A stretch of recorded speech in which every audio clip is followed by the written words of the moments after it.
Otro de los temas de candente actualidad, porque arrancó el pasado sábado ya la campaña electoral con miras al 22 de octubre, pasó prácticamente desapercibida, pero están pasando un montón de cosas, hay candidatos que todavía no han sido resueltos, hay candidatos que están siendo cuestionados, el caso de Eda Richón en Diamante, de Mauricio Davico en Gualeguaychú, no se sabe todavía cuántos votos había dentro de la urna que iba a abrir hoy la Comisión Nacional Electoral, si Giano es o no es el candidato a intendente de Concordia por el peronismo, si finalmente es Armando Gay. Uno de los hombres que más sabe de periodismo político está sentado a la diestra de Dios Padre acá, el señor Carlos Matioda. ¿Cómo te va? Buen día, Carlitos. ¿Qué tal, ¿Cómo Sergio? estás? Buen día, saludo para Carlos, vos. perdón. Para la audiencia. No, yo estoy acostumbrado a que me diga Carlito. Pensé que había alguien más sentado acá, no sabía que estaba hablando de mí. Sí, no, la verdad que para mí es un gusto. Recién estaba Marcelo Medina, lo presentamos, arranca con Néstor Bellini un programa el martes acá de 17 a 19, sí. Dos eximios periodistas en la materia judicial. Sí, Medina es más eximio, sí. Eximio, sí. No, bueno, sigue siendo simio, digamos, en algún punto. Dos sin tipos que sin pelo, pero sí. Dos personas que trabajan mucho, que se toman muy en serio el trabajo. El laburo, sí.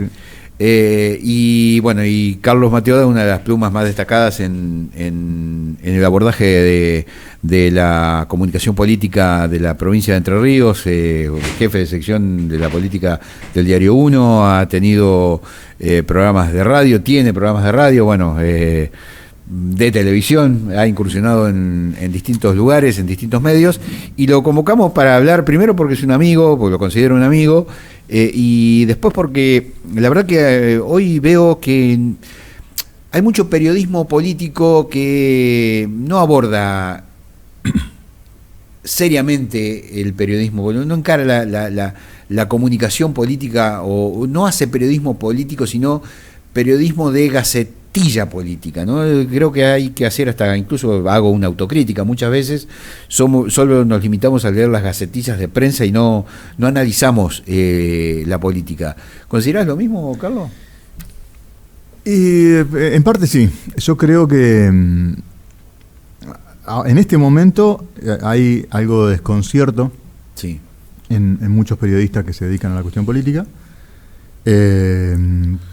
porque son situaciones novedosas y porque además ha cambiado la tecnología y la forma de la comunicación, y de alguna manera, lo estoy pensando ahora, pero me parece interesante que arranques por esto, de alguna manera el que da la noticia o el que da la información y que requiere que esa información sea compartida, como que tuviera más herramientas para no dar muchas explicaciones, digamos.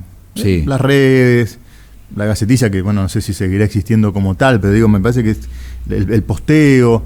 Sí, la gacetilla es un mensaje de WhatsApp. Claro, entonces es como que a veces no se analiza mucho, y si analizás por ahí también, no todo el mundo coincide con tu análisis, entonces te genera algunos inconvenientes, pero digo, en general, creo que sobre todo esa idea de cómo sucede con las redes sociales en la vida de las personas, lo digo con toda modestia, capaz que estoy equivocado, que muestran una parte, la parte que esa persona quiere mostrar en general, con la política pasa, o con la política pasa más o menos lo mismo. Entonces como que, bueno, hay tal vez menos, antes era más. Cuando digo antes, estamos hablando de cuando usted no tenía esas entradas y yo no tenía estas canas, sí, hace 20 años, tal vez era lo normal recibir una gacetilla en papel, sí, en fax, sí. Por fax, le digo a los más chicos que ese era como un rollo de papel que imprimía punto a punto, y analizar la noticia, y la publicación era un análisis de la noticia, pero bueno, sí es cierto que hoy está un poco más complicado ese tema. Sí, y digo, eso es. O sea, sin atribuirle una intencionalidad a los periodistas o a los medios, que después está todo el tema de hacia dónde vamos respecto de qué hacen los medios en la política, y bueno, creo yo también el criterio de verdad, que se ha perdido mucho. En las redes no hay criterio de verdad, básicamente. Claramente. Y bueno, eso un poco se ha trasladado a los medios. Los medios, sobre todo los hegemónicos, que no lo digo como una valoración, sino como una descripción, los más importantes, sí, operan abiertamente a tal punto que es difícil conocer qué pasa a través de los medios. Yo siempre cuento esta pequeña historia. Cuando terminé la secundaria, en el año 89, conseguí laburo en un kiosco. Y al lado había un kiosquero de diarios y revistas, un canilla. Y me prestaba todos los diarios de Buenos Aires. Yo los leía y sabía todo lo que había ocurrido. Y en general, salvo matices de estilo, la información coincidía. Hoy uno se puede encontrar, hoy no, hace ya varios años, con informaciones absolutamente contrarias, contradictorias, muchas veces falsas también, como el marco de ese juego político, ¿no? Uh-huh. No es ninguna novedad, pero está bueno por ahí tenerlo presente. Eso puede ser producto de... a ver, no se lo quiero atribuir al periodismo político, digo, que está en un estado de descanso, ¿no? Porque yo recuerdo hace 20 años atrás llegaba la Gacetilla y, como vos decís, la analizábamos, la leíamos, por lo menos tratábamos de interpretar el texto. Digo, eso es atribuible quizás a que la comunicación es tan profusa, tan diversa y tan intensa en determinadas ocasiones que no te da el tiempo material para analizar cada una de las informaciones y terminás publicando a lo mejor algo que ni siquiera leíste. Sí, no sé si al extremo ese, pero hay como una saturación de información, de datos. Sí. La información, estar informado es supuestamente articular esos datos. Sí. No siempre están articulados, ni en la cabeza del periodista, ni tampoco en el que está escuchando, leyendo, cómo se informa la gente hoy. Yo veía este fin de semana algunas notas que hablaban de los asesores que tienen Milei y Massa para la parte de redes, que son los que asesoraron a Obama y a Trump. Sí. Obviamente el de Trump con Milei, que está usando un manual ya conocido de los outsiders de derecha. Y con Massa, Jessica Reis y otro muchacho que no me acuerdo ahora el nombre, que bueno, están asesorándolo en temas redes y el antídoto que ellos consideran, lo digo muy a grosso modo, tampoco yo tengo ninguna especialización en redes, pero digo, ante la fake news, la deepfake, todo este tipo de cuestiones falsas que se plantean en esta maraña de información y ningún criterio de verdad, es la generación de grupos de confianza y que la gente se informe en las redes a través de sus grupos de confianza, que serían los amigos. El tema es que si vos tenés todos amigos que son ingenieros agrónomos, vas a saber del maíz transgénico y no vas a saber de salud. Genera un montón de complicaciones, ¿no? ¿Cómo se informa la gente hoy? Sí. El exceso de información es un problema hoy, claramente. De datos, sí, de datos. Exceso de elementos. A ver, hoy todavía tenemos en la provincia de Entre Ríos una serie de cuestiones a resolver. Por caso, por ejemplo, Darrichón es uno, Davico el otro, Gay Giano el otro. No sé si queda algún otro dato suelto dando vueltas, la verdad que... No tengo presente otro caso parecido. Pero digo, ¿hasta cuándo la política va a tomarse estas licencias de permitirse estas cosas? Digo, porque acá también me parece que hay una cuota aparte del Poder Judicial que patea la pelota a la tribuna, el Ministerio Público Fiscal, en el caso puntual de Mauricio Davico, dejando correr bajo el puente agua y después teniendo el Superior Tribunal de Justicia en última instancia que resolver una cuestión de estrategia electoral de una junta electoral partidaria, digamos. Sí. Digo, ¿cuánto costo además eso insume para resolver una cuestión que debiera ser resuelta por la propia junta electoral? Digo, ¿hasta cuándo la política, la justicia, el Estado se va a tomar estas licencias? Sí, la verdad que no lo sé. Yo creo que esta es una opinión, son situaciones distintas. En el justicialismo, esto de Concordia, que si esta urna que se abre hoy le diera los supuestos 8 votos que está reclamando Giano, no cambiaría el resultado, pero bueno, eso lo vamos a saber en un rato. O lo de Darrichón, que a mi entender, no soy abogado, con una clara redacción de la Constitución tras la reforma de 2008, no podría presentarse nuevamente. Da la sensación de falta de orden. Sí. y el ordenamiento es político. Sí, da la sensación de que alguien no ordenó a los jugadores de cada sector. Cada uno podrá pensar que si es el candidato, si es el gobernador, si son ellos mismos que tenían que acordar algunos puntos mínimos, pero digo, lo de Gay y Giano debería haberse resuelto tras el escrutinio definitivo. Sí. Teniendo en cuenta que es una de las ciudades donde el justicialismo pretende hacer una diferencia importante en una elección que se presenta complicada. Sí. Lo de Diamante es muy extraño, porque digo, supuestamente Juan Carlos Darrichón, que es un dirigente político de muchísima trayectoria, habrá hecho las consultas. Sí. Ahora hay un vacío legal sobre cómo resolver el tema. Sí. No es que vaya la candidata a viceintendenta de candidata, no se sabe. Es decir, es como que faltó alguien que ordenara y discriminara. Bueno, a ver, Darrichón, vos vas a presentarte por el justicialismo, pero tenés certeza de eso. Y en el caso de Davico, a mí me da la impresión, pero esto lo digo a la distancia, que es más una búsqueda de esa cuestión novedosa. Uh-huh. Porque en el caso de Davico hay un interés, hubo un interés electoral que quedó demostrado en esta elección primaria. Davico es un candidato potente. Y me parece que ahí buscaron deliberadamente eso. No estoy diciendo que esté bien ni que esté mal. Supongo que también Davico se habrá asesorado. O te dicen, bueno, pero nadie puede ser intendente 3 veces seguidas. Bueno, pero yo soy 2 veces de una localidad, 2 de otra. Bueno, pero la residencia no, pero yo vivía cruzando el arroyo, que tampoco...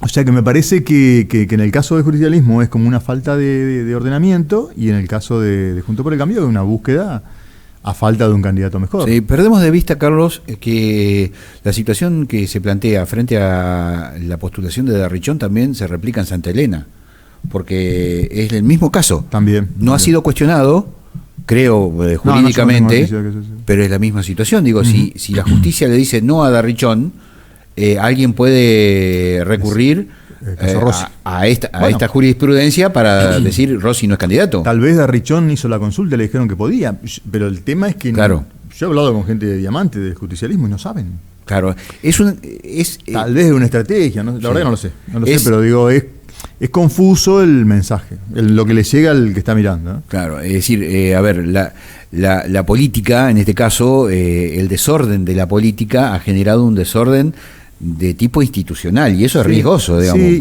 y tal vez una valoración menor de cuestiones formales. Claro. Es decir, bueno, ya nadie va a escandalizarse por esto, o va a dejar de votar a un candidato porque se cambió de pueblo. De hecho, esto de la residencia es una discusión más larga que... Sí. Pero tal vez el espíritu de época es también no atender mucho las cuestiones formales.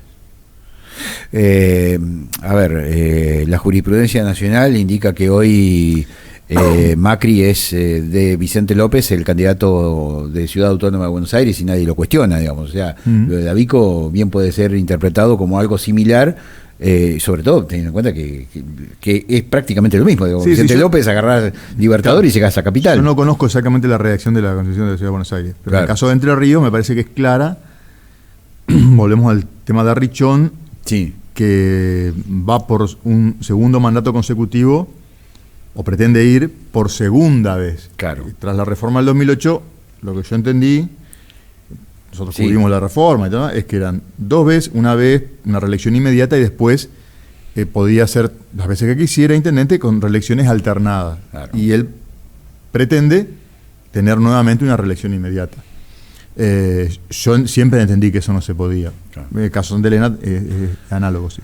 Claro, digo, con todas estas cuestiones sin resolver, ¿no? Digo, ¿cuánto de la comunicación política está llegando de manera correcta a la sociedad? Porque también esto es una usina generadora de noticias falsas, ¿no? A partir de este mismo estropicio que ha hecho con la política, ¿no? Digo, ¿cuánto de esa información le llega a la sociedad? ¿O la sociedad está al margen de todo esto? Yo me temo que está bastante al margen de todo esto. Que llegado el momento, bueno, son los candidatos, y elige, manda mensajes, como ocurrió en las PASO, que por ahí el dispositivo periodístico de encuestadores, dirigentes políticos, a veces no advierten. Digo, lo de Milei también podemos discutir si se vio venir o no, pero sí, convengamos que no de la magnitud que tuvo el voto Milei. Parece que la gente está bastante al margen de esto, sí. ¿Cómo ves el escenario en la provincia de Entre Ríos? Yo creo que hay un escenario bastante abierto en temas de quién va a ganar. Hace un año uno tenía la sensación de que la elección la ganaba Juntos por el Cambio sin mayores dificultades. Y creo que la elección nacional y la situación complicada en la que está Patricia Bullrich lo descoloca a Frigerio, a Rogelio Frigerio, que es el candidato de Juntos por el Cambio. No quiere decir que no siga siendo un candidato competitivo, como lo es. Yo creo que va a tener buena parte también de los votos que fueron a Galimberti, su oponente en la interna, pero me parece que la relación con Patricia Bullrich lo desconfiguró un poco. No solo porque estaba con la reta, sino porque además Patricia Bullrich no encuentra todavía uno escucha en radio, escucha mucho radio, sobre todo a los encuestadores que trabajan con ella, a los asesores políticos, dicen que está buscando el discurso, el nicho que le toca ahora con un Milei en expansión. Entonces me parece que eso abre una posibilidad, y creo también que el candidato justicialista tiene chance. Pasa que acá se engancha con lo anterior. La diferencia mayor del justicialismo debería serla en Concordia y en Paraná. En Paraná porque vale de Paraná, y en Concordia porque históricamente el peronismo ha tenido una supremacía en esa ciudad. Y son las dos ciudades que parecen con problemas. No cuento Gualeguaychú porque el resultado de la PASO fue bastante adverso. Y bueno, ahí empieza una suma de especulaciones, pero bueno, después al justicialismo le queda Villaguay por la candidata a vicegobernadora, le queda Uruguay por Laurito y otros dirigentes, y al otro sector le quedan otras ciudades como Federación, Colón, Gualeguay. Pero digo, me parece que hay una posibilidad abierta. Lo que yo creo, si yo fuera asesor, que llegó el momento para el oficialismo de una campaña más territorial, más casa por casa. A lo Busti, dicen en el pasillo de Casa de Gobierno, ¿no? Ahora, ¿cómo hace el peronismo después de tanto tiempo de no ir casa por casa para descender al territorio? Digo, porque muchos también asocian al actual candidato a la gobernación por el justicialismo a la historia como ministro de gobierno de la gestión de Urribarri, un hombre que está muy cuestionado jurídicamente, de hecho condenado, y también a una militancia más bien contractual y no tanto de territorio, ¿no? Hay como una deuda pendiente de peronismo en el peronismo. Sí, la verdad, no sé si es así. Yo creo que la gestión de gobierno, porque Adán Vale es el candidato de esta gestión, la gestión de gobierno provincial tiene una presencia territorial muy importante. No habrá ido como candidato, pero en Paraná, yo estos 4 años lo he visto recorriendo todos los lugares. Creo que la presencia del Estado provincial en el apoyo a los emprendedores, en el tema de educación, salud, está. Yo la verdad que no creo que tenga una dificultad en ese sentido. Tampoco estoy diciendo que no lo haga. Lo que yo quise expresar es que uno supone, tal vez ya esto no existe más. Sí. Porque puede ser, no existen más los actos. Sí, no. Puede ser que no exista más la caravana. Sí. Nosotros, como somos unos señores un poco mayores, nos acordamos del... Sí. Acá viene el candidato, señora, acá a 2 casas viene el candidato y el timbreo de Macri. El timbreo de Macri. Tal vez eso no existe más, tal vez... Pero yo lo vi al otro candidato, a Rogelio Frigerio, haciendo actos y caravana. Y algunos eran chiquititos, pero lo hacía. Y nadie fue a decirle nada. Entre Ríos es una provincia en ese sentido también que tiene virtudes. Nadie ataca la práctica política, no hay violencia política. Sí. Es cuestión de una decisión, de un cálculo. Yo creo que las redes son importantes, ¿no? vamos a hablar de Obama para acá, pero me parece que la definición cuando aparece un escenario cerrado es también con este tipo de cuestiones. Bueno, nada, simplemente agradecerte que hayas venido hasta acá. La verdad que queda mucho para hablar, digamos, porque la verdad que el análisis político me parece que está, como viste los programas de Windows, en un segundo plano. ¿No? El análisis político me parece que hasta la política lo ha desestimado en algún punto. No se ha hecho un análisis político de lo que fueron los resultados electorales. Muchos se quedaron ganamos por 51.000 en la sumatoria lineal, hoy sumamos 5.000 más de Olivetti y empezamos a perder de vista que, por ejemplo, Gustavo Bordet sacó menos votos que la sumatoria de todos los candidatos a intendente en Concordia, que el Maida Cresto sacó muchos menos votos que en la elección del 2019 de Armando Gay. Otro tipo de análisis, un poco más profundo. Se compara el 2021 con el 2023 y no con el 2019. Pasa que es un terreno donde no es fácil establecer quién tiene la razón, digamos. Y la verdad. Hay muchos factores, porque bueno, ¿qué parte de la boleta tira más? Es una discusión que yo la recuerdo de cuando era joven. Sí. Y lo que sí creo es que hay que revisar el mecanismo de las PASO. Yo nunca estuve muy de acuerdo con este mecanismo porque creo que le resta peso a los partidos, que la participación obligatoria de la gente en las internas partidarias cansa. En algún momento sirvió para sacar los vicios de la interna cerrada, pero la gente no está muy interesada en definir las internas partidarias. Y creo que esta situación de esta dificultad de hacer algún tipo de análisis también tiene que ver con que el sistema es complicado. Vos entrabas al cuarto oscuro, tenías un montón de boletas, por ahí alguno buscaba el color nomás, a ver, es complejo. Yo creo que hay que simplificar el tema de votos. Yo creo que las PASO entraron en un mecanismo de ir hacia una, no sé, desaparición, pero reformulación. Sí. La boleta única no resuelve tampoco todos los temas. Yo tampoco me gusta mucho porque le quita peso a los partidos.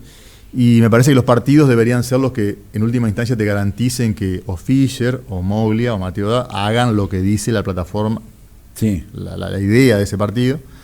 Pero bueno, hoy es como que el mecanismo tira para otro lado y me parece que estas dificultades de análisis son producto de esa incerteza, ¿no? De cómo funcionan las cosas.